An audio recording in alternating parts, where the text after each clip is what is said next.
بسم اللہ الرحمن الرحیم۔ جس نے اپنی عزت کو محفوظ رکھا، عصمت کو داغدار نہیں ہونے دیا، عفت کو گدلا نہیں ہونے دیا، اپنی آبرو کو اس طرح سنبھال کر رکھا جس طرح کوئی مالدار اپنی دولت کو چور ڈاکوؤں سے محفوظ رکھتا ہے، وہ عورت اللہ کی ولی ہے۔ اللہ کریم کے ہاں اس عورت کا اعلیٰ مقام ہے۔ میری بہنوں اور بھائیوں، جس عورت کا ذکر ہم کرنے لگے ہیں، یہ عورت اس عظیم انسان کی بیوی ہیں جسے اللہ نے اپنا خلیل کہا ہے۔ خلیل گہرے اور جگری دوست کو کہا جاتا ہے۔ اللہ کے اس دوست کا نام حضرت ابراہیم علیہ السلام ہے۔ حضرت سارہ سلام اللہ علیہا عراق کے شہر بابل میں پیدا ہوئی۔ آپ کے والد ماجد لاہج تھے اور والدہ حضرت ابراہیم علیہ السلام کی خالہ تھیں۔ آپ نے ابھی زندگی کی 36ویں بہار میں قدم رکھا تھا کہ آپ کی شادی حضرت ابراہیم علیہ السلام سے ہو گئی اور آپ عمر کے آخری لمحے تک ان کی مطیع و فرما بردار رہیں۔ جناب سارہ اپنے زمانے کی مالدار خاتون اور بہت سی زمینوں اور مویشیوں کی مالک تھیں، مگر شادی کے بعد آپ نے اپنی تمام دولت و ثروت حضرت ابراہیم علیہ السلام کی خدمت میں پیش کر دی تاکہ وہ دین کی نشر و اشاعت میں صرف کریں۔ حضرت ابراہیم علیہ السلام نے بابل سے ہجرت کا ارادہ فرمایا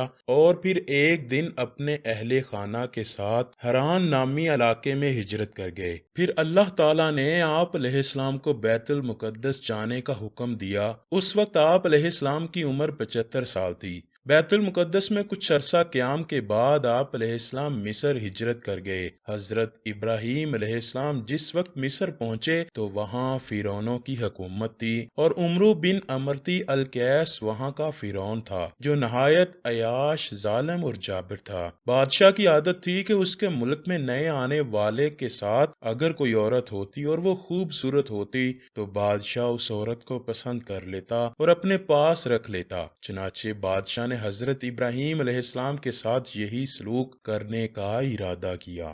حضرت ابو ہریرہ رضی اللہ تعالیٰ عنہ سے روایت ہے کہ نبی کریم صلی اللہ علیہ وآلہ وسلم نے فرمایا، ابراہیم علیہ السلام نے سارہ رضی اللہ تعالیٰ عنہ کے ساتھ نمرود کے ملک سے ہجرت کی تو ایک ایسے شہر میں پہنچے جہاں ایک بادشاہ رہتا تھا، یا یہ فرمایا کہ ایک ظالم بادشاہ رہتا تھا۔ اس سے ابراہیم علیہ السلام کے متعلق کسی نے کہہ دیا کہ وہ ایک نہایت ہی خوبصورت عورت کو لے کر یہاں آئے ہیں۔ بادشاہ نے آپ علیہ السلام کو پوچھوا بھیجا کہ ابراہیم، یہ عورت جو تمہارے ساتھ ہے تمہاری کیا لگتی ہے؟ انہوں نے فرمایا کہ یہ میری بہن ہے۔ پھر جب ابراہیم علیہ السلام سارہ رضی اللہ تعالیٰ عنہ کے یہاں آئے تو ان سے کہا کہ میری بات نہ جھٹلانا، میں تمہیں اپنی بہن کہہ آیا ہوں۔ اللہ کی قسم آج روئے زمین پر میرے اور تمہارے سوا کوئی مومن نہیں ہے۔ چنانچہ آپ علیہ السلام نے سارہ رضی اللہ تعالیٰ عنہ کو بادشاہ کے ہاں بھیجا۔ بادشاہ نے اس قدر حسین عورت کو دیکھا تو برائی کا ارادہ کر کے انہیں پکڑنے لگا تو اس وقت سارہ رضی اللہ عنہا نے اللہ کے حضور میں یہ دعا کی، اے اللہ، اگر میں تجھ پر اور تیرے رسول ابراہیم علیہ السلام پر ایمان رکھتی ہوں اور اگر میں نے اپنے شوہر کی سوا اپنی شرمگاہ کی حفاظت کی ہے تو مجھ پر ایک کافر کو مسلط نہ کر۔ اتنے میں بادشاہ تھرایا اور اس کا پاؤں زمین میں دھنس گیا۔ یہ دیکھ کر بادشاہ کانپنے لگا اور معافی مانگنے لگا تو سارہ سلام اللہ علیہا نے اللہ کے حضور میں دعا کی، اے اللہ،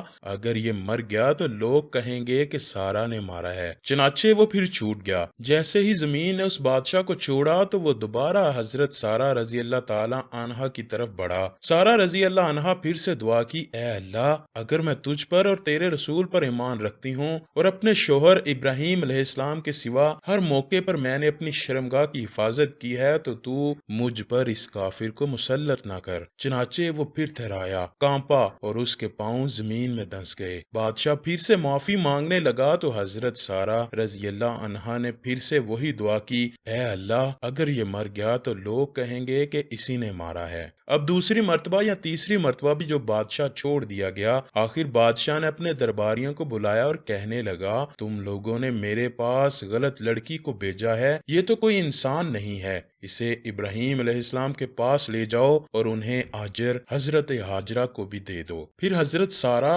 حضرت ابراہیم علیہ السلام کے پاس آئیں اور ان سے کہا، دیکھتے نہیں اللہ نے کافر کو کس طرح ذلیل کیا اور ساتھ میں ایک لڑکی بھی دلوا دی۔ اللہ عز و جل نے حضرت ابراہیم خلیل اللہ علیہ السلام کو 2 عظیم فرزند عطا فرمائے اور دونوں کو نبوت سے سرفراز فرمایا۔ ایک حضرت اسماعیل علیہ السلام جو حضرت ہاجرہ علیہ السلام کے بطن سے پیدا ہوئے، اور دوسرے حضرت اسحاق علیہ السلام جو حضرت سارہ علیہ السلام کے بطن سے پیدا ہوئے۔ حضرت اسماعیل علیہ السلام کی نسل سے عرب کے تمام قبائل وجود میں آئے اور آپ علیہ السلام کی اولاد میں سے ہی امام الانبیاء، آقا دو جہاں، خاتم النبیین حضرت محمد مصطفیٰ صلی اللہ علیہ وآلہ وسلم دنیا میں رونق افروز ہوئے، جبکہ حضرت اسحاق علیہ السلام اور حضرت یعقوب علیہ السلام سے بنی اسرائیل پیدا ہوئے، جنہیں اسرائیل بھی کہا جاتا ہے، اور اسی لیے ان کی نسل کو بنی اسرائیل کہتے ہیں۔ بنی اسرائیل میں سے جو انبیاء علیہ السلام دنیا میں مبعوث ہوئے ان کی تعداد بہت زیادہ ہے، تاہم بنی اسرائیل میں نبوت کا سلسلہ حضرت عیسیٰ علیہ السلام پر ختم ہوا۔ حضرت ابراہیم علیہ السلام کی اہلیہ حضرت سارہ علیہ السلام کا انتقال 127 برس کی عمر میں ہوا۔ حضرت ابراہیم علیہ السلام نے ان کی تدفین سرزمین کنعان کی بستی ہیبرون میں کی۔ اللہ سے دعا ہے کہ وہ ہمیں نیک اعمال کرنے کی توفیق دے، ہم برائی سے بچتے رہیں، اور یہ دعا کرتے ہیں کہ ہم بھی ان پاک ہستیوں کے نقش قدم پر چلتے رہیں، ہمیں نبی مکرم صلی اللہ علیہ وآلہ وسلم اور اہل بیت کی سچی و پکی محبت نصیب ہو۔